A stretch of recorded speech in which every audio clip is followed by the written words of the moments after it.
السلام علیکم ورحمۃ اللہ وبرکاتہ۔ الحمد للہ رب العالمین، والصلاة والسلام علی من کان نبیا وآدم بین الماء والطین، وعلی آلہ واصحابہ الطیبین والطاہرین۔ اما بعد فاعوذ باللہ من الشیطان الرجیم ببرکتہ بسم اللہ الرحمن الرحیم۔ اليوم اکملت لکم دینکم واطعمت علیکم۔ آمنت باللہ صدق اللہ المولانا العظیم، وصدق بلغنا رسولہ النبی الامین المبین المعین المتین الکریم، ونحن على ذلك لمن الشاہدین والشاکرین والعابدین والمطمعین، والحمد للہ رب العالمین۔ سربراہ شاہا کریمہ دستگیرہ اشرفا، حرمت روح پیمبر ایک نظر کن سو اما، بگردہ بے بلا افتاد کشتی، ضعیفان سکسترا تو پشتی، بحق خواجہ عثمان ہارونی مدد کن مدد کن مدد کن یا معین الدین چشتی اجمیری۔ حضرات گرامی وقار، آپ میرے ساتھ مکمل بنے رہیں اور آپ حضرات کے سامنے میرے آقا صلی اللہ تعالی علیہ وسلم کی وصال شریف کے بارے میں آپ کے سامنے میں ذکر کرنا چاہتا ہوں۔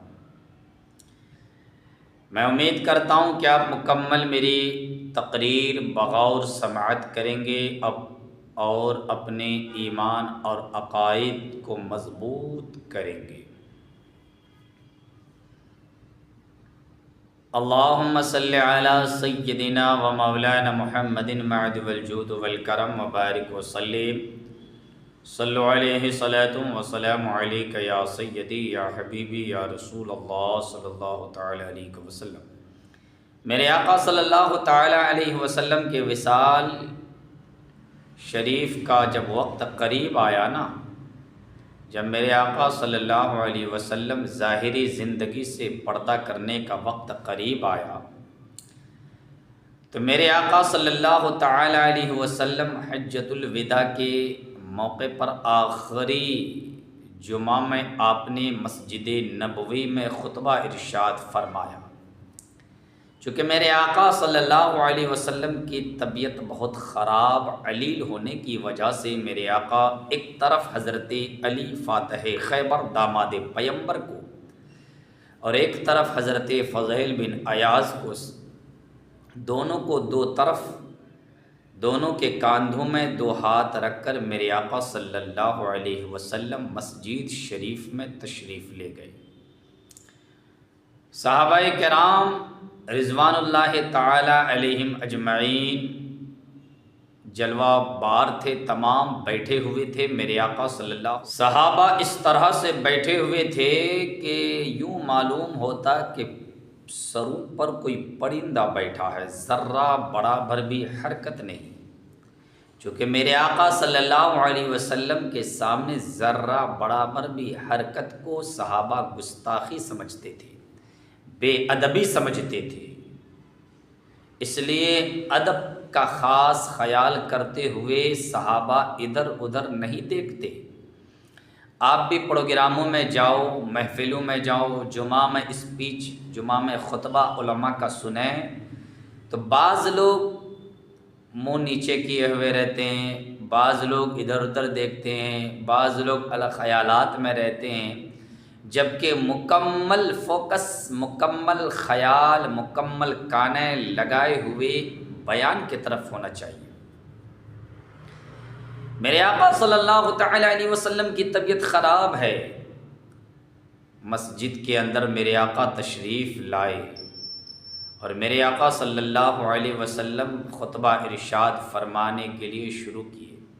کہو میرے صحابیوں، میرے جانثاروں، میرے فداکاروں، تمہیں معلوم ہے کہ موت برحق ہے، موت کے آگوش میں سب کو جانا ہے، دنیا چھوڑنا ہے۔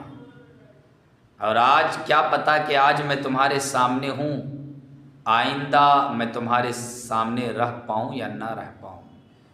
چونکہ میرے آقا صلی اللہ علیہ وسلم ظاہری زندگی سے پردہ کرنے والے ہیں۔ صحابہ کوئی مسکرانے لگے، کوئی رونے لگے، کوئی آنکھ سے آنسو بہانے لگے، لیکن قربان جائیے خلیفہ اول پر، حضرت ابو بکر صدیق زارو قطار رونے لگے۔ میرے آقا صلی اللہ تعالی علیہ وسلم نے ارشاد فرمایا، ابو بکر کیوں رو رہے ہو؟ کیا بات ہے؟ معاملہ کیا ہے؟ تمام صحابہ اور بھی بیٹھے ہیں لیکن کوئی رو نہیں رہے ہیں، بس کوئی غم میں ڈوبے ہیں، کوئی مسکرا رہے ہیں، لیکن تم کیوں رو رہے ہو؟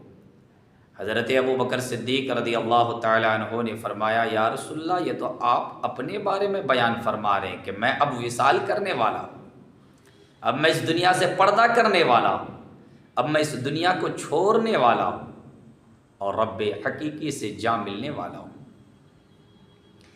ابو بکر رونے لگے تو میرے آقا نے فرمایا، او صحابیو، او جانثارو، او فداکارو، جہاں کسی کی نظر نہیں گئی وہاں حضرت ابو بکر صدیق کی نظر چلی گئی۔ واہ سبحان اللہ، کیا بات ہے! یار غار مزار حضرت ابو بکر صدیق رضی اللہ تعالی عنہ کا کیا مقام ہے! یہ وہی حضرت ابو بکر صدیق ہے جب میرے آقا صلی اللہ تعالی علیہ وسلم کہیں مذاکرات کے لیے تشریف لے گئے، حضرت بلال حضرت ابو بکر کے قریب گئے، کہا نماز کا وقت ہو چکا ہے، اب نماز پڑھائیے۔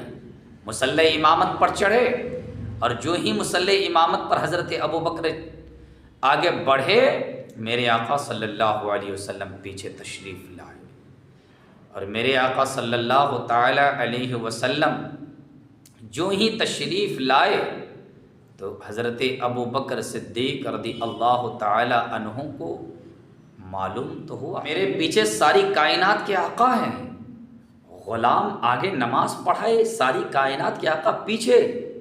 ابو قحافہ کے بیٹے کے اندر یہ طاقت نہیں۔ حضرت ابو بکر صدیق رضی اللہ تعالی عنہ آخر کار پھر کر مڑ کر دیکھ لیے۔ اب مڑ کر دیکھ لیے، بتائیے حالت نماز میں، چونکہ ابو بکر صدیق رضی اللہ تعالی عنہ جانتے ہیں کہ نماز تو انہی کی رب کی بارگاہ میں قبول ہوگی کہ جن کے دل میں ساری کائنات کے آقا صلی اللہ علیہ وسلم کی محبت ہو، نماز انہی کی رب کی بارگاہ میں قبول ہوگی۔ وہ نماز منہ پہ مار دی جائے گی، جو نماز تو پڑھتے ہوں لیکن حضور کو اپنی طرح بشر کہتے ہوں، حضور کو نہ مانتے ہوں، ان کی نماز رب کی بارگاہ میں قبول نہیں ہوگی۔